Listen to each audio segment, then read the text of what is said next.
Four strings would go under, through the bridge, and underneath the fingerboard, and be on the last four pegs. Then the four strings up here on top would go to the first four pegs for tuning, and that's what was used for music. And this one here is a very crude one, but it is still a Hardanger, and I believe that from the scroll work and everything else, I believe that it's probably from before the 1700 time period. Here's a medium quality Hardanger violin, and this one here is made by I believe Ole Langley. Let's see here. Yeah, Ole Langley, Langoli, of Norway in 1912. And this is quite a nice violin, but as you can see, it's in terrible disrepair, and I haven't bothered to work on it. I've had it a long time.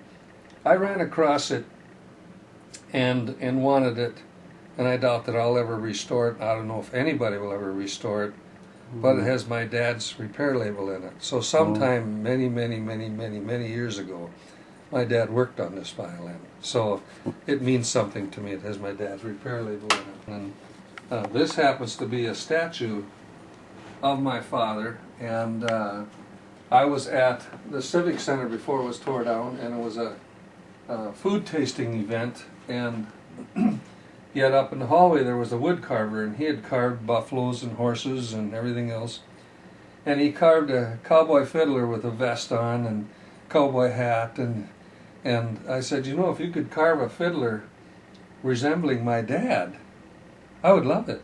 He said, well, what'd your dad look like? So starting from top of the head, I told him, I said, well, my dad had a flat top haircut, but he was like Bud Grant, but he was too cheap to get haircuts very often. So the hair was long on the sides. In Norwegian is called skjegg, and it was too long, but he had high cheekbones like American Indians, and monster hands, long legs, short body, and big arms. And he always wore bib overalls with his cuffs rolled up and boots.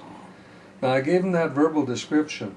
And the day that I was moving to Alexandria, about 26 years ago now, this quiet voice called me on the phone and said, your commission is ready, Mr. Amundson. And I said, what do you mean? And she said, well, you commissioned my husband to carve a statue of your father. And I said, oh, really? So I went down there, and it cost $45. I wouldn't sell this for $500. It's signed on the bottom. It's Merle Erickson, a man that lived right over here. I don't even know if he's still alive or not. But if you take a look at this picture, if you can get a close-up of this black and white of my father, you can see just how much that statue resembles him. That was fun for me. I went down there and I got it, and I paid the $45. It was night.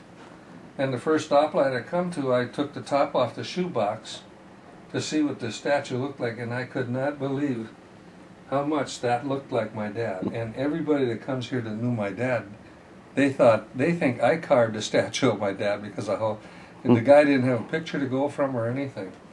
See here, all the Norwegian Hardanger makers had their own signature as what style of decoration they put on their pegs.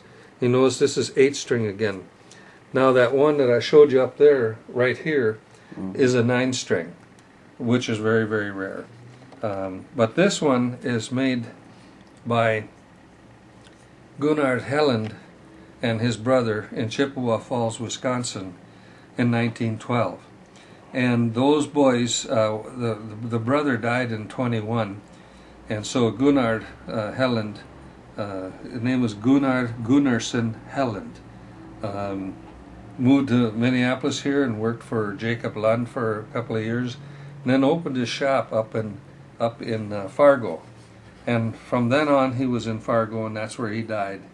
But he is absolutely unchallenged. The idea of him being the premier Hardanger maker probably in the United States is absolutely unchallenged. Elmo Wick was a very, very good Norwegian Hardanger player and a good flat fiddle player. And at age 65, he was concerned that a lot of these tunes never got written down. So the man taught himself how to read music and then wrote down all these tunes, and I have a folder over there with a good number of them. And I think that's just an accomplishment for a retired road worker for Candy, Ohio County in Wilmer, Minnesota, to say, okay, I'm concerned enough that these tunes might disappear. I'm going to learn how to read music, and then I'm going to reduce them to paper. You know, that's just amazing. Here's a bunch of them that Elmo Wick wrote down. He got sheets with lines on it, and then wrote the notes in there. You know, and he had a good time with that. And I don't know how many people he shared his work with, fearing that it would die. You know. Mm-hmm. And you know something? I don't think you could stop it. I don't think you can stop it. I think this stuff will lay in drawers like mine. Like, for example, I don't have one child interested in playing violin. Oh. And I have a couple of nieces and nephews that play violin. They're not interested in this old stuff. They're not playing country music or anything, but they're playing classical. They learned classical stuff. And if you suggest them to take a look at something like this, they think, well, first of all, it's too simple and uncomplicated and unchallenging, you know. So I don't know who I'm going to pass this on to. I had thought about maybe turning it over to the Historical Society or something, but it sounds like they already have a lot of stuff, you know.